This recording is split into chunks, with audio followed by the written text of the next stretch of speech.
how did NIL play a part when you're going through your rehab and when you're, studying film and building your mental side? Like, did it make you feel as if you missed out on the game more? Like, how did that go when it first started? The way I looked at it was more of just an opportunity to help expand my life kind of and fulfill needs, of course. So, of course, there was a money side of it and making sure I could take care of myself financially. When did your first NIL deal come? Were you still injured? Was it when you were healthy? My first NIL deal came spring of 2020. How were you able to still, obtain those NIL deals while still essentially not having playing time, right? Because oftentimes athletes think, in NIL, they have to, be on the field or on the court or, be number one to get NIL deals, but it's not really that case. So how were you able to kind of acquire those deals while still being in? It's just recognizing that opportunity is everywhere. So what did your first NIL deal come from a way of you reaching out to somebody reached out to you? How did that go? Yeah, this was my freshman year, so that was like 4.5 years ago. So I don't remember word for word what I said, but of all of the NIL deals that you've been able to acquire, right? If there was something that you could give to the next person who's just starting in their NIL journey, what would you tell them and how would you help them be in a better position to achieve or, obtain more NIL deals, especially on the paid side? I would answer that in two. What's going on, and welcome back to another edition of Athletes Wisdom Podcast, where we give people the stories that they need to hear so they can grow the brands and get the deals that they want to get.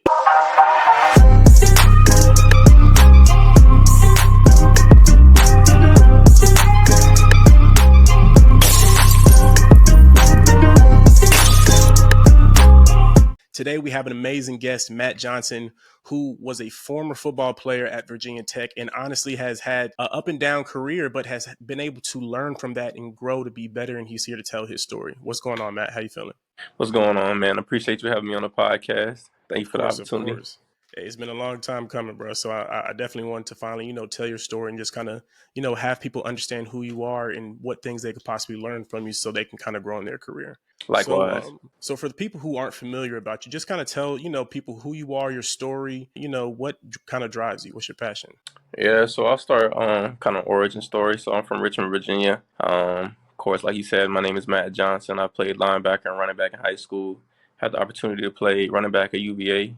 Had the opportunity to play linebacker at Virginia Tech. Ultimately chose Virginia Tech and was blessed, honestly, to make that decision and have that opportunity because it's been a life changer. But I came in 2019, redshirted my freshman year, came back the following year.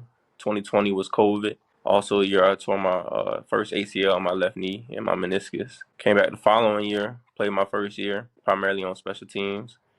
And then the year after that, I came back from my senior year academically, redshirt sophomore athletically, and tore my other ACL and my right knee, as well as my meniscus. And came back the year after that, played my final year. Started all 13 games, primarily on special teams. But, it's been a whirlwind, been a blessing of an opportunity, and, I'm excited for what's to come.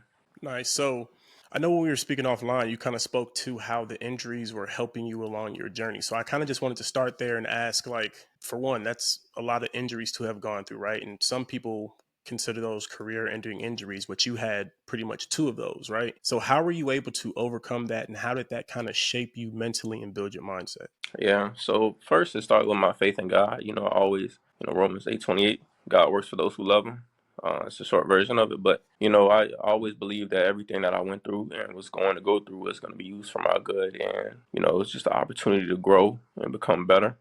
So I want to pivot a little bit as well to kind of show how, or not pivot, but include how NIL kind of plays a part in that, right? So during this journey, right, you were obviously, like you said, you started in 2019, you had 6 years of eligibility. You were in the transition of collegiate sports before NIL and collegiate sports after. But at the same time, you're also going through injuries, so you're not able to be on the field as much as you'd want to kind of during that change. So how did NIL play a part when you're going through your rehab and when you're, studying film and building your mental side? Like, did it make you feel as if you missed out on the game more? Like, how did that go when it first started? Of course. So, of course, there was a money side of it and, making sure I could take care of myself financially. But I also looked at it as like, I was injured that second year. So I had opportunities to do other things. So I was on campus at the time and I needed my first NIL deal was with a scooter company, so I needed transportation getting to and from classes, and some of my classes were on the opposite ends of campus. So,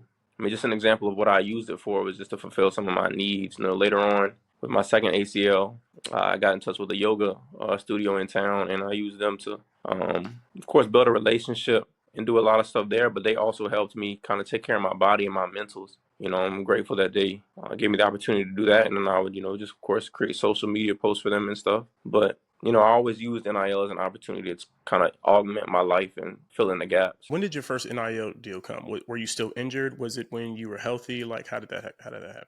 Was it still active while you were injured? Or like, what did it happen to end before you got injured? How did that go? That ended before I got injured. Did you have any NIL deals that you got while you were injured? Like during your whole career? I think definitely the second time I was injured. I cannot remember the first time just because that was many years ago. But the second time I was injured, yes, definitely. So how were you able to still, obtain those NIL deals while still essentially not having playing time, right? Because oftentimes athletes think, in NIL, they have to, be on the field or on the court or, be number one to get NIL deals, but it's not really that case. So how were you able to kind of acquire those deals while still being injured? Yes, the people that are playing their sport, whether it be gymnastics, swimming, football, baseball, whatever it is, the spotlight is on them. So the opportunity to garner these deals is a lot easier. But, everybody has an opportunity to do something. And I recognize that there were still holes in the industry that brands needed content for. So I would reach out, and whether or not I was playing, they still had that need. So I was able to fill it. So what did your first NIL deal come from a way of you reaching out to somebody reached out to you? How did that go? And like, what was the process that happened? Yeah, I reached out. So I'd use them at the time, our campus had scooters that they were partnered with, just allowed them to be on campus. And so leveraged my social media and my stages or my platform as an athlete to get this for free, this service for free. So I just reached out, told them how much I love the product, and thankfully they responded and blessed me with the opportunity to use their product for free in exchange for some social media posts. So do you remember how you reached out to the brand? Because Yeah. oftentimes people are very, hesitant, or they think, oh, this brand isn't going to respond, or I reached out to a brand before and they didn't hit me up, or I didn't say the right thing. So what did you say to reach out to this brand? Yeah, this was my freshman year, so that was like 4.5 years ago. So I don't remember word for word for what I said, but I know it went something along the lines of course, I'll start with the introduction. Hey, I'm so and so, and this is where I play sports. This is what I do. But I really like the product. I admire the brand. Who can I get in contact with to like a partnerships manager or content manager to discuss a possible collaboration? So went along the lines of something like that. But I would always DM on Instagram when I first started NIL, and then I would take it from there. And I'm glad that that's something you did, because oftentimes, right, it's literally as simple as that. All you need to do is find a brand that you like, that you use, that you want to use, right? Find wherever you can find their social media at, or some person of contact for the partnerships department, and just literally a simple DM introducing yourself, what you're about, how and why you like the product, and what you can do can be that easy into getting into an NIL deal. So Definitely.